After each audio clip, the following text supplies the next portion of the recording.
Bonjour. 30 morts en une semaine de Covid-19 en Côte d'Ivoire. Soir Info qui donne l'information précise également que c'est un nombre de décès jamais enregistré en 6 jours successifs depuis mars 2021, début de l'arrivée de cette maladie en Côte d'Ivoire. Une situation qui n'a pas échappé aux autorités, renchérit Fraternité Matin, qui multiplie les descentes sur le terrain. L'Intelligent d'Abidjan rapporte l'analyse du Premier ministre ivoirien à l'issue d'une visite dans les différents centres de vaccination de la capitale, qui rappelle aux Ivoiriens qu'à ce stade de la pandémie, se faire vacciner relève pratiquement du devoir civique, s'exclame le patriote.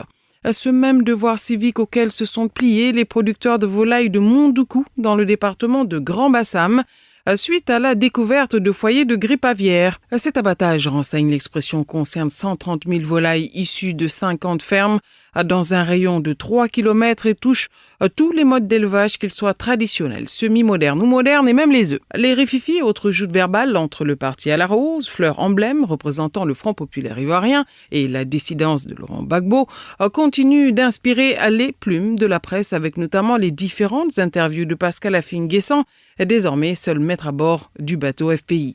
Le quotidien aujourd'hui, dans un jeu de mots savamment orchestré, qualifie la situation au FPI de dramatique. Pour le jour plus incisif, Affi-N'Guessan déshabille Gbagbo. L'éclairage de ses propos est à retrouver quelques pages plus loin, mais dans Fraternité Matin cette fois.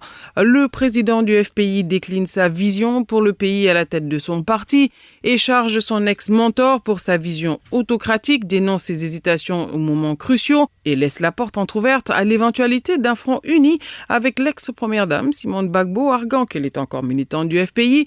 Ce sont les nécessités de la vie politique qui créent les alliances, martèle Pascal Affi-N'Guessan. Les crises au sein des partis politiques ne se limitent pas qu'au Front populaire ivoirien. Le Matin d'Abidjan dévoile ainsi qu'au PDCI, rien ne va plus entre Guy Kaoué et Alla Kouadio, deux membres influents du vieux parti. Plus rien ne va, martèle le journal. Terminons sur la sécurité routière pour laquelle le gouvernement intensifie les campagnes de sensibilisation pour un changement de comportement, rappelle l'Intelligent d'Abidjan, Notre Voix ou encore Le Mandat. Pour le moment, on en est à la distribution de flyers et autres affiches. Ensuite, et ce dès le 7 septembre prochain, fini la lune de miel. La phase de répression sera lancée. Infraction sera synonyme de paiement d'amende. Non-paiement d'amende équivaudra à des sanctions plus lourdes. D'ailleurs, au passage, plusieurs de vos journaux vous informent que l'alcotest est désormais pratiqué partout en Côte d'Ivoire. À bon entendeur, salut, à vos journaux et bonne lecture. Radio de la paix. Se parler, s'écouter, se comprendre.